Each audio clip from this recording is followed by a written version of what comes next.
శ్రీ గురుభ్యో నమః. నిశ్చింత, ఏ చింతలు లేని అమ్మ.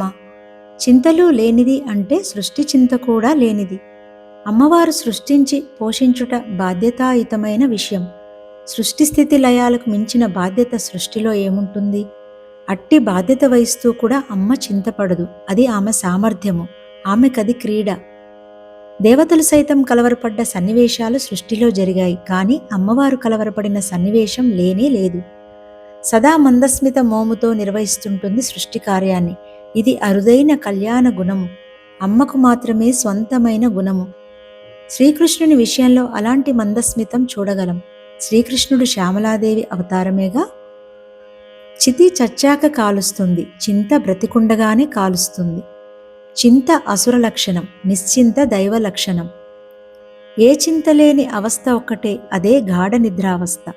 నిద్రలో మన ప్రజ్ఞ పనిచేయదు, అక్కడ అమ్మవారే పనిచేస్తుంది నిరాకారంగా. అప్పుడున్న స్థితి నిశ్చింత. చింతాకంతయు చింతగలదని చెంతనుండగా అనిలాచల. నిద్రలో అమ్మవారి నిరాకార సన్నిధి, మెలకువలో సాకార సద్గురు సన్నిధి. తురియంలో అమ్మే నువ్వు, నువ్వే అమ్మగా ఉంటావు. నిశ్చింత అంటే బాధ్యతలు లేకుండా ఉండడం కాదు, బాధ్యతల మధ్య కూడా కలవరం లేని సంపూర్ణ సామర్థ్యం. మనిషి బాధ్యత తీసుకుంటే చింతపడతాడు, అమ్మ బాధ్యత వహిస్తే క్రీడ చేస్తుంది. అక్కడే జీవుడికి దేవుడికి మధ్య ఉన్న భేదం. మనకు చింత ఎందుకు వస్తుంది? ఫలితంపై ఆశ వల్ల, నష్టం భయం వల్ల, అసంపూర్ణత భావం వల్ల. అమ్మకు ఆశ లేదు, భయం లేదు, అసంపూర్ణత లేదు, అందుకే ఆమె నిశ్చింత. చింత కాలంలో జీవిస్తుంది, గతమో భవిష్యత్తునో పట్టుకొని కాలుస్తుంది. నిశ్చింత వర్తమానంలో ఉంటుంది, ఇప్పుడు ఇక్కడ ఇలా పూర్ణంగా ఉంటుంది. చింత ఉన్న చోట అహంకారం ఉంటుంది, నిశ్చింత ఉన్న చోట శరణాగతి ఉంటుంది. శరణాగతి అంటే బాధ్యత వదిలేయడం కాదు, బాధ్యతను అమ్మ చేతిలో ఉంచడం. అమ్మపై నమ్మకం కలిగిన వాడు లోకభారం మోసే అవసరం ఉండదు, ఎందుకంటే లోకాన్ని మోసేది అమ్మే.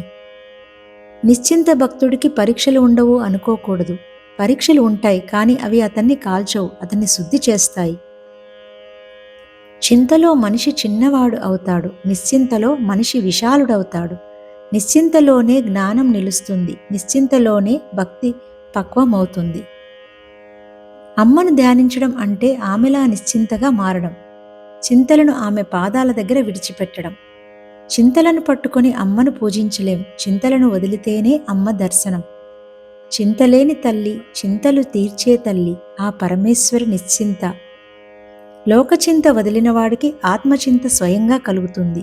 ఆత్మచింత ఉన్న చోట దుఃఖానికి చోటు ఉండదు. చింత ఉన్నంత వరకు జీవితం భారం, నిశ్చింత వచ్చిన క్షణమే జీవితమే ప్రసాదం.